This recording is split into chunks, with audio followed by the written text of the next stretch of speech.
आज हम एक सच्ची घटना के बारे में बात करने जा रहे हैं, तो चलिए शुरू करते हैं। बाबा जी हजारों बार संगत को समझा चुके हैं कि हमें अंधविश्वास से विश्वास नहीं करना है और बाहर मुखी साधनों से नहीं जुड़ना है, लेकिन बावजूद इसके कुछ लोगों को समझ ही नहीं आता और वह लोग रूटीन में सत्संग पर जाने के बाद भी सत्संग को अमल में नहीं लाते। संगत जी मध्य प्रदेश की एक सत्संगी बीवी अकेली भंडारे के लिए ट्रेन से डेरे जा रही थी। ट्रेन में सफ़र लंबा होता है तो बातचीत हो जाना आम बात है। सामने वाली सीट पर कमाई वाले बुजुर्ग पति पत्नी बैठे थे तो मध्य प्रदेश से दिल्ली भंडारे पर जा रहे थे। बातों बातों में बीवी ने बताया कि वह सत्संग सुनने के साथ साथ एक जरूरी काम के लिए भी जा रही है। बुजुर्ग ने पूछा, संगत तो दर्शन और सत्संग के लिए जाती है, इसके अलावा क्या काम? बीवी मुस्कुराकर बोली, मेरा कारण अलग है। जब बुजुर्ग पति पत्नी ने जिज्ञासा से पूछा तो बीवी ने बताया, मेरे बेटे की शादी को 5 साल हो चुके हैं, लेकिन उन्हें संतान नहीं हुई। किसी ज्योतिष ने सलाह दी है कि जिन पर आपका विश्वास है उनके चरणों की मिट्टी और उनके घर का थोड़ा सा पानी ले आओ और उसे घर पर बताए स्थान पर रख दो तो बहुत जल्दी संतान हो जाएगी। मैं इसी मकसद से जा रही हूँ। यह सुनकर बुजुर्ग पति पत्नी एक दूसरे को देखने लगे और चुप हो गए। बीवी बोली, क्या हुआ? क्या मेरी बात से बुरा लगा? पत्नी ने कहा, बुरा नहीं लगा बेटा, हम सोच रहे हैं कि बाबा जी संगत को अंधविश्वासों से निकालने के लिए इतना समझाते हैं और हम फिर भी समझते ही नहीं। क्या ज्योतिष मालिक की बनाई व्यवस्था को मिट्टी पानी से बदल सकती है? अगर ऐसा होता तो दुनिया में कोई दुखी ना होता। उन्होंने कहा, तुम किस ज्योतिष की बात कर रही हो? बीवी ने नाम बताया। नाम सुनते ही दोनों बुजुर्ग पति पत्नी बोले, अरे यह तो वही है जो हमारे पड़ोस में रहता है। इसकी अपनी संतान नहीं है। अगर यह टोटके इतने काम के होते तो यह खुद क्यों न कर लेता? बीवी दंग रह गई, बोली, मुझे नहीं पता था। मुझे तो किसी ने बताया था कि यह 1 लाख फीस लेकर उपाय कर देगा। बुजुर्ग पति पत्नी हंस पड़े। बेटा, अगर पैसे या टोटकों से किस्मत बदल जाती तो कोई दुखी ना होता। बाबा जी कितनी बार कहते हैं, जो किस्मत में लिखा है वह होकर रहेगा। भजन सिमरन ही वह शक्ति है जो हमें कठिनाई सहने की ताकत देता है। बाहर की चीज़ों में रूहानियत मत ढूंढो, रूहानियत हमारे अंदर है। बीवी शर्मिंदा होकर बोली, मैं परेशानी में बहक गई थी। मैं बस अपने पोते पोती का मुंह देखना चाहती थी।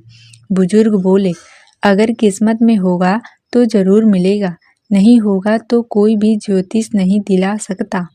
बीवी ने माफ़ी मांगी। डेरे पहुंचकर ध्यान से सत्संग सुना और वापस लौट आई। आइए एक और सच्ची घटना सुनते हैं कि जो निंदा करते हैं उनका क्या हर्ष होता है।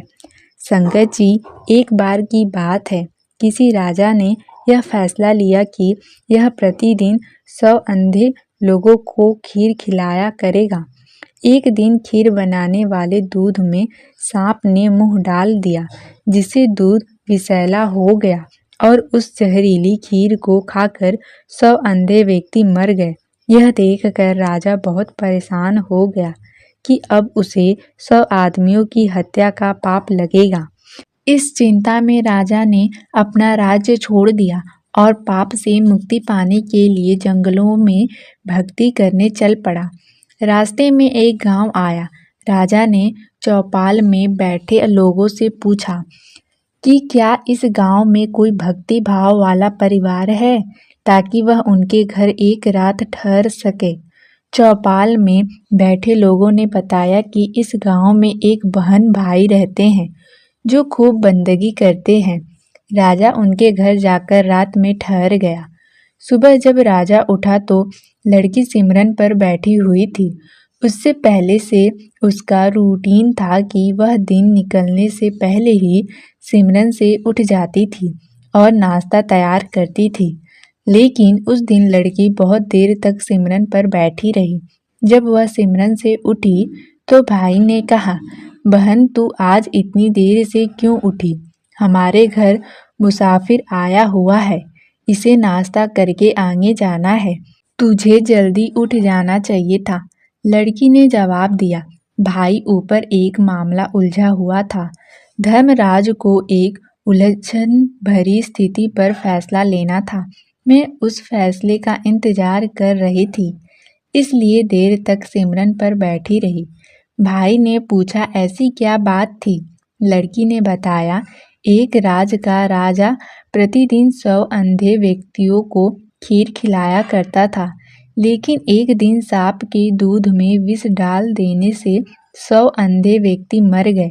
अब धर्मराज को समझ नहीं आ रही कि इन 100 अंधों की मौत का पाप राजा को लगे, सांप को लगे या दूध को ऐसे ही छोड़ देने वाले रसोई को लगे। यह सब राजा भी सुन रहा था। अपने बारे में बात सुनकर उसे और अधिक दिलचस्पी हुई और उसने लड़की से पूछा, फिर क्या फैसला हुआ? उस लड़की ने कहा, अभी तक कोई फैसला नहीं हुआ है। राजा ने पूछा, क्या मैं आपके घर एक रात और रुक सकता हूँ? दोनों बहन भाई ने खुशी खुशी उसे रुकने की अनुमति दे दी। राजा वहाँ रुक गया, लेकिन गांव की चौपाल में बैठे लोग दिन भर इसी बात की चर्चा करते रहे कि कल जो व्यक्ति गांव में आया था और किसी भक्ति भाव वाले घर की तलाश कर रहा था, उसकी असलियत सामने आ गई है। वे कहने लगे, जवान लड़की को देखते ही उसकी नीयत खराब हो गई है, तभी वह वापस नहीं गया। अब या तो वह इसी घर में टिक कर रहेगा या लड़की को लेकर भाग जाएगा। पूरे दिन चौपाल में बैठकर लोग राजा की निंदा करते रहे। अगली सुबह लड़की फिर सिमरन पर बैठी और हमेशा की तरह समय पर उठ गई। राजा ने उत्सुकता से पूछा, बेटी यह बताओ कि उन अंधे व्यक्तियों की मृत्यु का पाप किसे लगा? लड़की ने शांत स्वर में जवाब दिया, वह पाप तो हमारे गांव के चौपाल में बैठने वाले लोग आपस में बांट कर ले गए।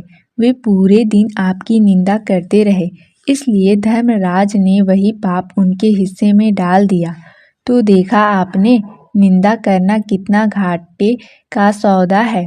निंदक हमेशा दूसरों के पाप अपने सिर पर ओढ़ता है, दूसरों द्वारा किए गए कर्मों के फल को भी भोगता है। इसलिए हमें सदैव निंदा से बचना चाहिए। संगत जी, इसी के साथ वीडियो को यहीं विराम देते हैं।